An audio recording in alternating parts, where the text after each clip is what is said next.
I also know somebody that would order a Domino's because there is nothing inherently wrong with ordering a Domino's. If you want one, order it. That's okay.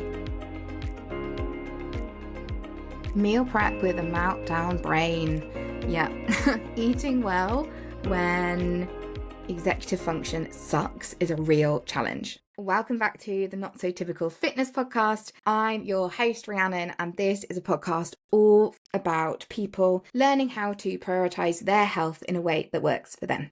This episode is, yeah, you guessed it, about meal prep. And if those two words make you want to cry, scream, or just lie flat on the kitchen floor in existential defeat, you are in the right place, because crikey, I know how you feel. Today's episode isn't about perfect food hacks or rigid plans. It is about how to work out a way to work with your brain, not against it, when it comes to eating healthy and following nutrition plans. So this episode is about neurodivergence in real life, when your brain is dealing with like 400 different things and your executive function is on strike, or you are just rocking executive dysfunction. We're going to talk about what to do when food feels like too much, how to keep things low effort, low waste, low pressure, those three things that we like. We're going to talk about freezing things, because I freeze so much stuff and I've never looked back. It is a lifesaver.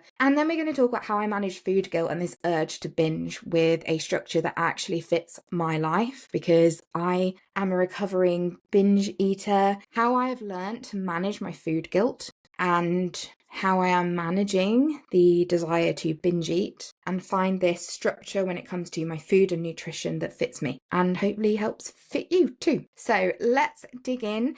We're going to go gently into this because I know it's a topic that can cause some stress, and we're not here to make you feel guilty.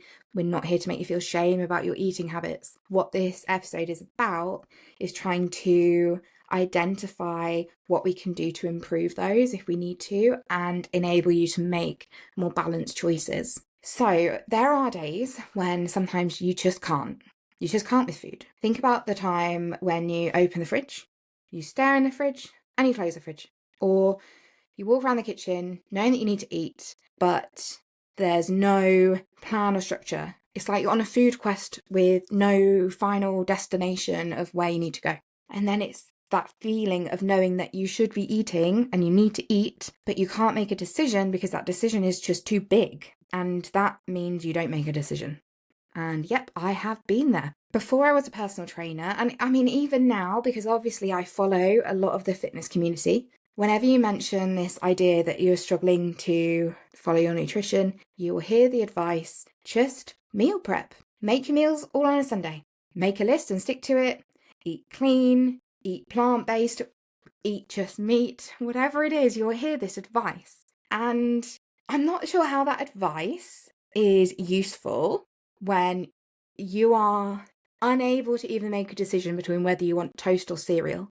These people on the internet just expect you to be able to be like, oh yeah, okay, so I can't choose between my toast and cereal. What I can do is I can meal prep all my meals for the week on a Sunday. I will do that and it'll be great. That's not reality, is it? In fact, it's just more shame, I think, that adds to the shame pile of crap. So I want you to know that if I'm talking about you and you're struggling, just like I am, I want you to know, A, you're not broken.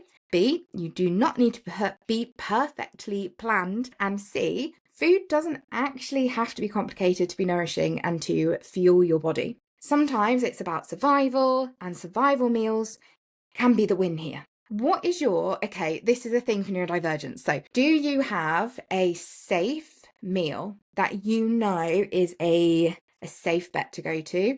Mine often would be just rice and cheese, those microwave packets of rice, handful of pre-grated cheese on top. It's a safe meal. It can't really go wrong, apart from the one time I nearly choked on the rice, but that's another story. What is your safe meal that you have that still helps you to survive because you're eating?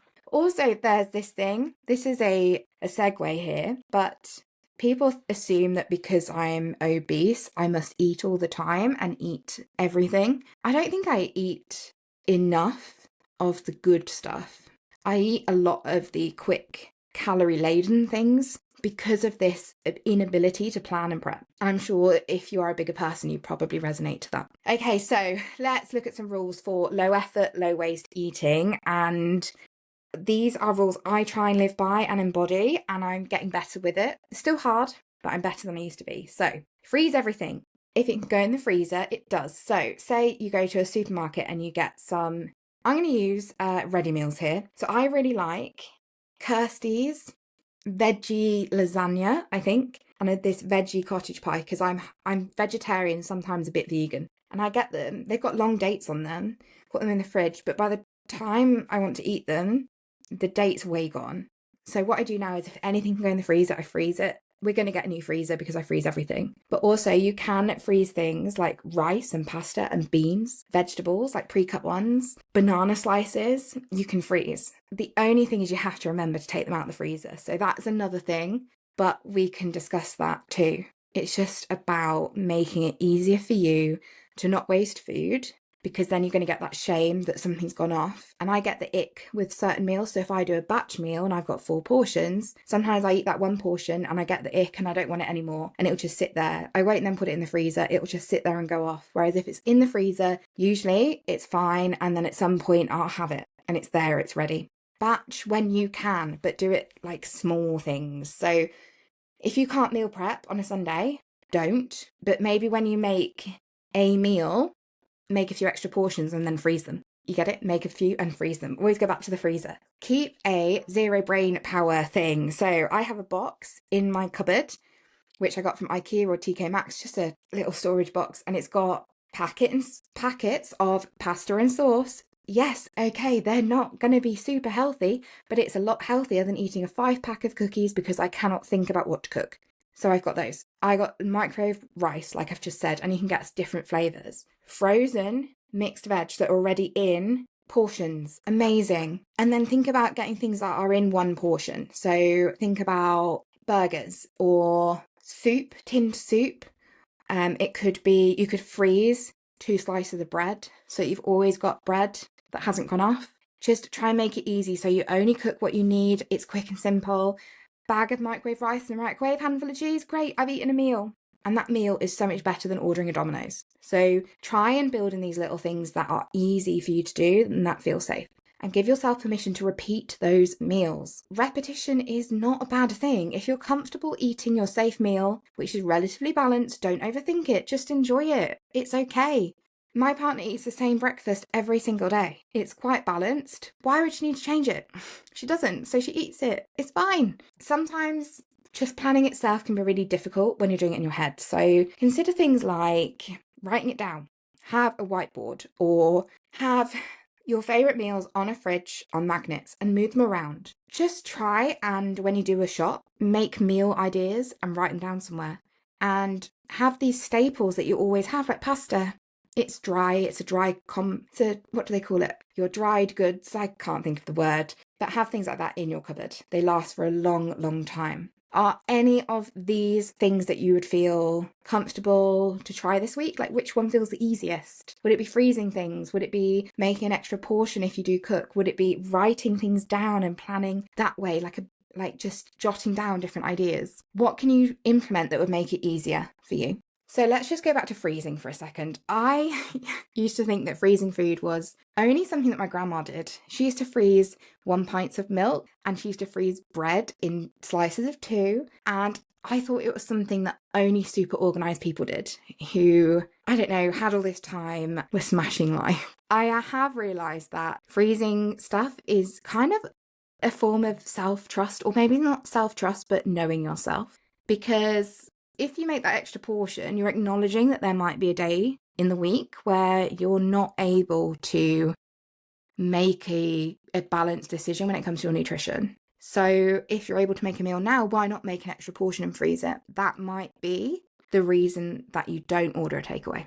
I also know somebody that would order a Domino's because there is nothing inherently wrong with ordering a Domino's. If you want one, order it. That's okay. As long as you have the knowledge that by ordering that you are making a less balanced decision when it comes to your food, and you're not, say you're looking to lose weight, the more Domino's you order and the more you eat food that is calorie heavy and not balanced, then it's going to take you longer to reach your goal. But you can order things. But I had a friend who would order a Domino's and freeze half of it so that she would have a Domino's another day. Because actually, ordering a Domino's when you're a single person, you get a lot of food because you have to hit a minimum requirement. Because let's face it, if you're ordering it, you probably are doing it because you don't have the energy to go out, so you'll get delivery. Then you've got to hit that minimum delivery price. She'd freeze half of it and have it another time. What a great idea, because then it's there ready and she only had half of it. So doing little things like this can make a real difference as well.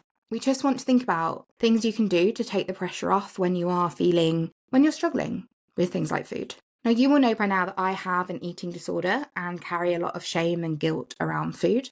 And I'm going to be honest, when I'm overwhelmed, it's worse. When I am disorganized, it's worse. When I'm not looking after my body, it's worse. It's like this vicious cycle. And the temptation to binge food gets loud and really loud. And when I actually do, I then feel this guilt that gets louder and I just continue on this spiral. So what I try and do is preemptively manage it. So I'll try and eat regularly, smaller portions, because I go through phases where I just don't eat and then I binge. I try and keep things easy to grab, close to hand and visible. So having fruit available, bananas and things, that's going to help me not binge. They're easy to grab. I am so much better as well if I don't keep any quote unquote bad or trigger foods in the house. It's the biggest challenge. I'm better just imagining they don't exist, because usually when I want to do that, I don't have the energy to go to the shop and I don't want the food in the house. And then we've got the idea of freezing things or having single portions of dessert so that if I do have them, then I can just have one. I'm a sucker for Ben & Jerry's, but I buy a tub of Ben & Jerry's and I eat it all in one go, which isn't good. It's like a binge. If I just got smaller single portions, I might not have that same desire. Remember, planning doesn't need to mean being rigid or not having any flexibility. But I think for me, it's an act of compassion. It's a way to make sure I'm able to reduce my negative eating habits and patterns and to take care of future me, who honestly is just trying her best to get through. If today's episode hit home, I'd love for you to join us over on the Not So Typical Fitness community. It's on Heartbeat, it is free, it is small but mighty and full of people who, just like you and me, are trying to prioritise their health in ways that work for them. And I want you to remind yourself that you deserve nourishment and you do deserve to be healthy. And until next time, I want you to show up, stay you, and feed yourself like you matter, because you do.